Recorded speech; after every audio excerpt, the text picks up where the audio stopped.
बिस्मिल्लाहिर्रहमानिर्रहीम। लब्बैक या रसूलुल्लाह सल्लल्लाहु अलैहि वसल्लम।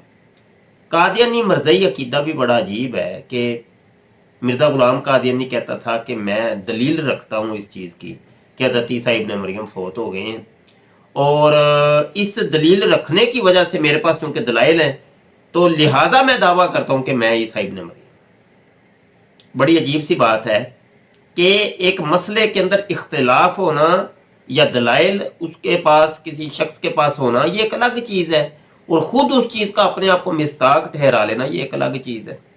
और फिर दावा नबूवत, ये तो बहुत अजीम चीज है कि दावा नबूवत एक ऐसा होता है कि ये अल्लाह की तरफ से होता है, ना कि वो बंदे की तरफ से, या ना कि वो दुनिया के कोई दलाइल की वजह से कि लो जी मेरे पास ये दलील है तो इस दलील की वजह से मैं नबी हूं। ऐसा नहीं। एक हवाला मैं आपके गोशगुजार करना चाहता हूँ। किताब का नाम है हयात तैयबा, और ये शेख अब्दुल कादिर कादियानी मरज़ई की लिखी किताब है, और इसका सफ़ा नंबर 96। यहाँ पर तहरीरी बयान हजरत अक़दस ये यानी मिर्ज़ा गुलाम कादियानी ने तहरीर लिख के दी। वो तहरीर क्या थी कि वाज़े हो कि इख्तिलाफी मसला में जिस पर मैं बहस करना चाहता हूँ सिर्फ यही है कि ये दावा कि मसीह इब्ने मरियम अलैहिस्सलाम जिंदा बजसद अल उनसरी आसमान पर उठाए गए हैं मेरे नजदीक साबित नहीं है, और नसूस कुरानिया व हदीसिया में से एक भी आयत सरीहतुद दलालत व कतियतुद दलालत या एक भी हदीस सहीहा मरफूआ मुत्तसिल नहीं मिल सकती जिससे हजरत मसीह अलैहिस्सलाम साबित हो सके, हयात मसीह अलैहिस्सलाम साबित हो सके, बल्कि जा बजा कुरान करीम की आयात सरीहा और अहादीस सहीहा मरफूआ मुत्तसिला से वफात ही साबित होती है। और मैं इस वक्त इकरार सही शरी करता हूँ कि अगर हजरत मौलवी सैयद मोहम्मद नज़ीर हुसैन साहिब हयात मसीह अलैहिस्सलाम की आयात सरीहतुद दलालत और कतियतुद दलालत और अहादीस सहीहा मरफूआ मुत्तसिला से साबित कर दें तो मैं दूसरे दावा मसीह मऊद होने से खुद दस्त बरदार हो जाऊंगा और मौलवी साहिब के सामने तौबा करूंगा, बल्कि इस मजमून की किताबें जला दूंगा और दूसरे इल्जामात जो मेरे पर लगाए जाते हैं आगे फिर वो बला बला बला बला। अब ये देखिए वाज़े तौर पे मिर्ज़ा गुलाम कादियानी इसमें वो इकरार करता है कि वो कहता है कि मुझे अगर दलील दे दो तुम और साबित कर दो कि हज़रत ईसा अलैहिस्सलाम फौत हो गए हैं तो मैं अपने दावे से इनकार कर दूंगा। यानी मैंने दावा किया कि मैं नबी हूं, मैं रसूल हूं, तो मैं वो इनकार कर दूंगा कि मैं नबी और रसूल नहीं हूं।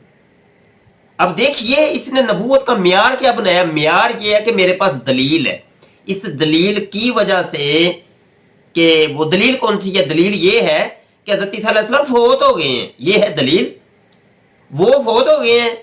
और दावा मेरे नबूवत के दावे की का जो एक सबूत है या दलील है वो ये है कि वो चूंकि मेरे पास दलील है कि हज़रत ईसा अलैहिस्सलाम फौत हो गए। यानी अजीबो गरीब हरकत है, ना समझ में आने वाली, ना अकल में आने वाली, ना अकली तौर पे ये कोई सबूत बनता है, ना नकली तौर पे कोई सबूत बनता है।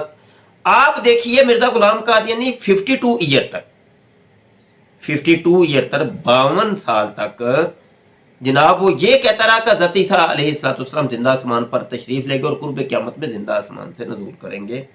इन 52 साल तक मिर्ज़ा गुलाम कादियानी कुरान पाक की आयात पढ़ के साबित करता था और अहादीस नबविया से साबित करता था कि हज़रत ईसा अलैहिस्सलाम जिंदा आसमान पर चले गए हैं और कुर्ब क़यामत में जिंदा आसमान से नज़ूल करेंगे। लेकिन बड़ी हैरत की बात होती है कि जब 52 साल के बाद आखिरी उम्र में जाके वो खुद ऐलान करता है कि मैं नबी और रसूल हूं, मैं ईसा इब्ने मरियम हूं, जिस ईसा इब्ने मरियम के आने का वादा दिया गया। तो वो अपने आप को कहता है कि मैं मसीह मऊद हूं, यानी जिस मसीह के आने का वादा किया गया। ये बड़ी अजीब और गरीब हैरतनाक ये बात है कि अकल में नहीं आती, कोई समझ में नहीं आता कि लो जी मेरे पास दलील।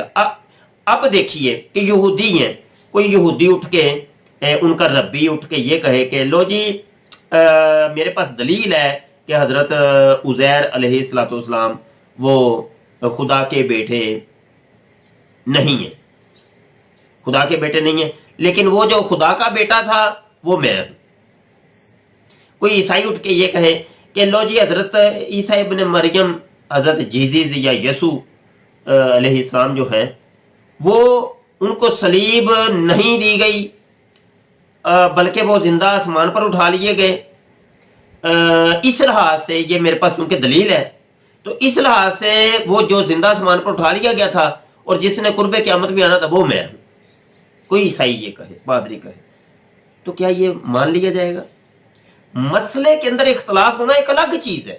مسائل کے اندر بہت سے اختلاف ہے، یہودیوں کے ساتھ، ہندوؤں کے ساتھ، عیسائیوں کے ساتھ، ایتھیسٹ کے ساتھ، دیگر غیر مسلموں کے ساتھ، اور پھر مسلمانوں کے بھی آپس میں کئی اختلافات ہیں مسائل کے اوپر، اور ہر ایک کے پاس دلائل ہوتے ہیں.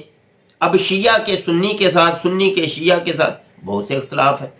اب اختلاف ہونا یا دلائل ہونا اس کے پاس کسی چیز کا یہ ایک الگ چیز ہے، اور خود اس چیز کو اپنے اوپر جناب اس کا اطلاق اپنے آپ کو ٹھہرا لینا یہ عقل سے ماورا ہے. تو یہ تھی قادیانی مرزئی سوچ اور فکر اور قادیانی عقیدہ. بہت شکریہ. السلام علیکم ورحمۃ اللہ وبرکاتہ.